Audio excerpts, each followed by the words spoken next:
할렐루야, 반갑습니다. 2020년 9월 29일 화요일 신성의 아침입니다. 오늘도 주님의 평강이 여러분과 함께 하시길 주의 이름으로 축원드립니다. 오늘 함께 할 찬송은 427장입니다. 마음 가난한 사람 복이 있나니 천국이 그들의 것이며 늘 애통하느니 복이 있나니 그들이 위로를 받으리라. 온유한 사람은 복이 있나니 그 땅이 기업이 될 것이요 의 사모하느니 복이 있나니 그들이 배부를 것이로다. 3절 긍휼히 여기면 복이 있나니 긍휼히 여김을 받으리라.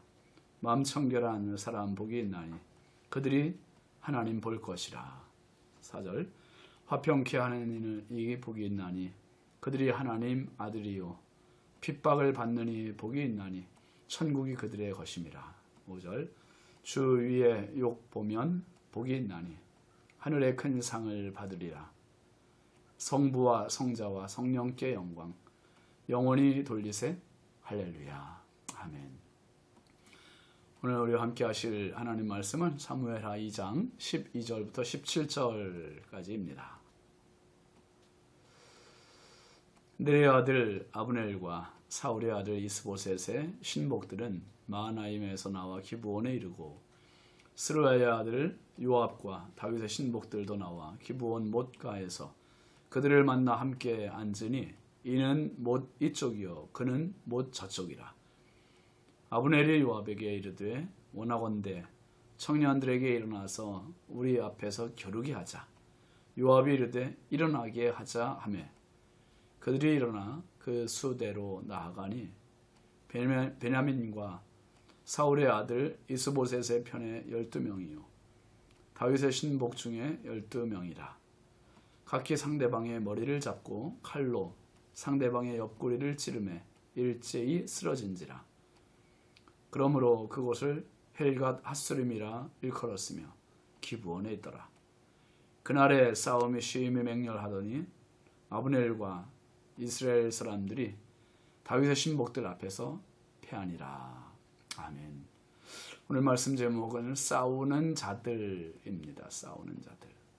제가 언제 한번 말씀드린 것 같은데요. 두 번째 단독 목회할 때 강원도에서 어떤 교우분이 강아지를 한 마리 갖다 줬습니다. 흰색 강아지였는데 참 예뻤어요. 근데 갖다 주면서 이게 진돗개라는 거예요. 근데 제가 생각하는 진돗개는 두 귀가 쫑긋 쓰고 꼬리도 올라가고 뒤로 말려있는 그런 진돗개, 아주 늠름한 모습 아닙니까? 그런 생각을 했는데 강아지 진돗개는 귀도 축 처져 있고 꼬리도 내려와 있고 그래요. 어쨌든 진돗개라니까 예쁘게 잘 키웠습니다. 그런데 제법 컸습니다. 이제 크니까 진짜 귀가 쓰고 꼬리가 세워지고 진돗개 위상이 좀 느껴져요.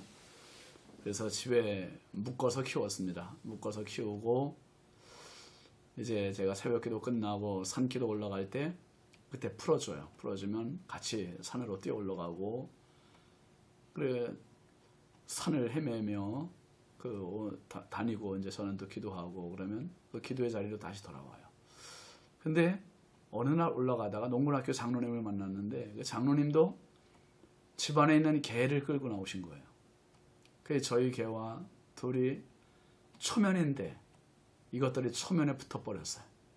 초면에 장로님 개가 저희 개를 시비를 걸었습니다. 막 덤비고 저희 개는 그때까지 사실 말이 진돗개지 이 진돗개의 야성이 전혀 안 느껴졌어요. 아주 순한 양 같았어요. 양. 오죽하면 동네 사람들이 아유 목사님에게는 목사님 닮아서 이렇게 순하다고 그렇게까지 얘기를 했어요.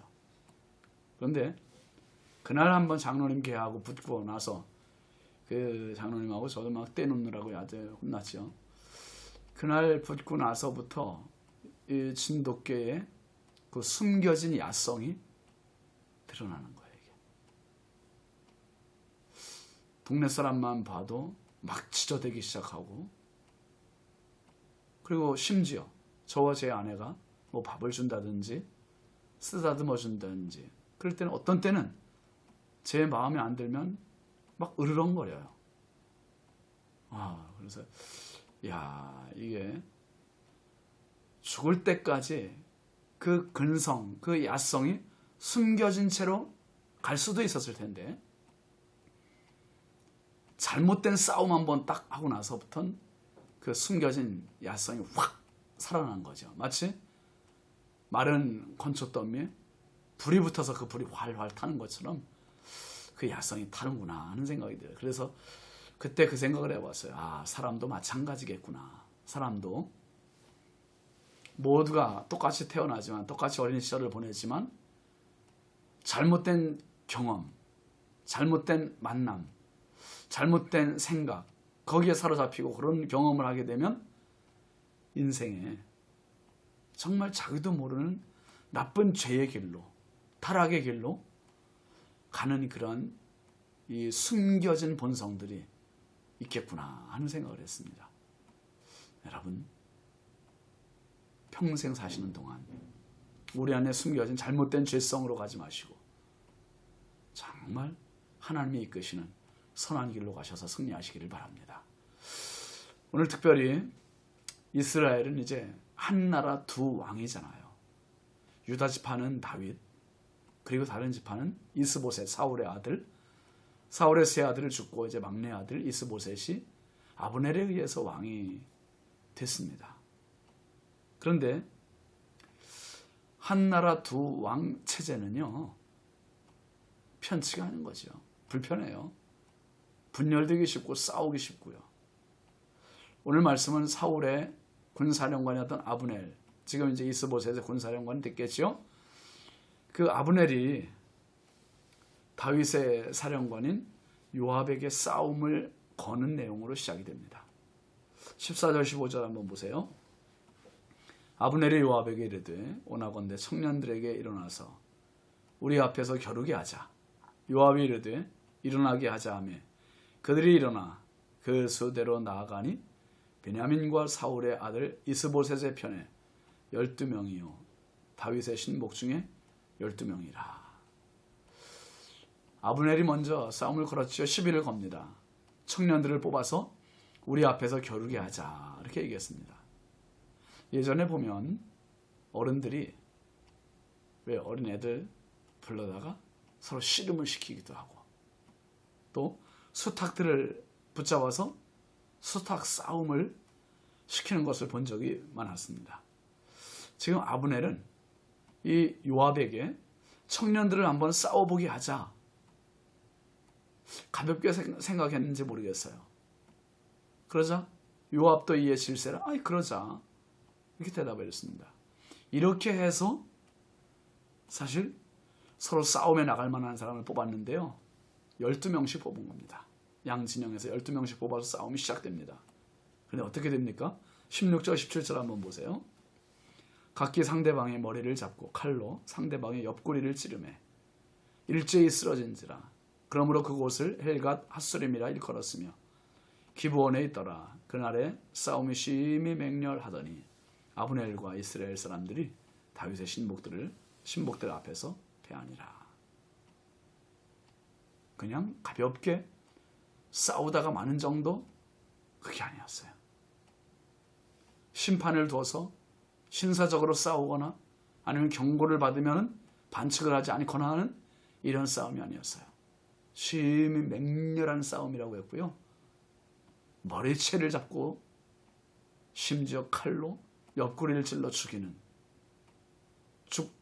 죽기 살기로 싸우고 죽고 죽이는 그런 싸움이 되는 겁니다. 여러분 어렸을 때 이렇게 그 닭싸움 하는 걸 봤어요. 수탉들이 닭싸움 할 때 보면 그냥 서로 부딪히죠. 부딪히면서 점프해. 근데 그렇게 다 끝나는 게 아니에요.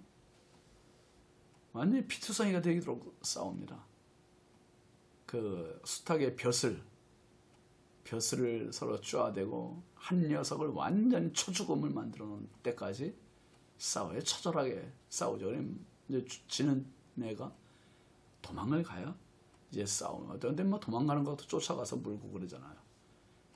그렇게 맹렬한 싸움이 지금 생명을 주고받는 아주 피의 싸움이 이 아브넬의 말 한마디 때문에 지금 전개가 돼버린 겁니다.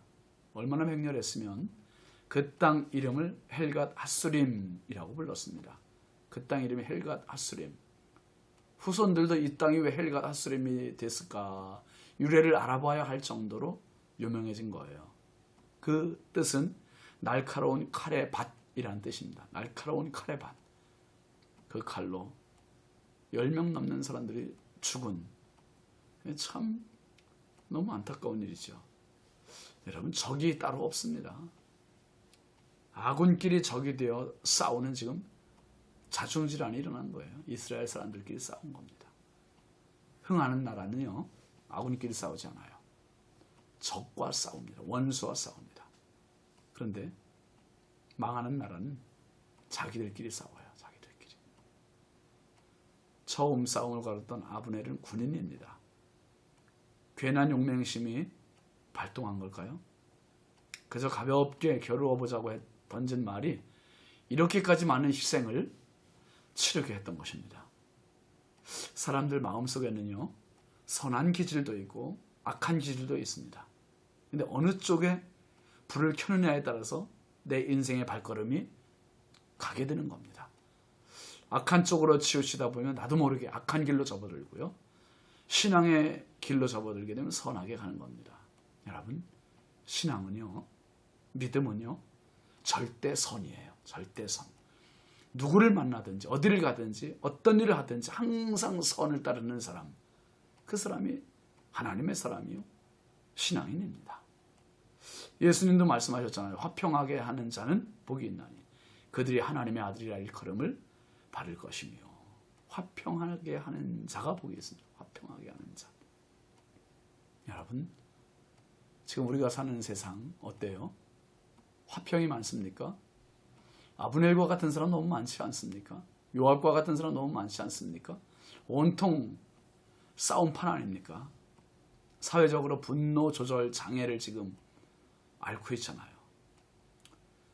주차 시비로 싸우고, 운전하다가도 싸우고, 전철 안에서도 싸우고, 아파트 층간 소음 가지고도 싸우고, 시장 바닥에도 싸우고, 어떻게 된 게 심지어는 나라의 살림을 하는 국회의사당에서도 그렇게 싸움판이 되지 않습니까?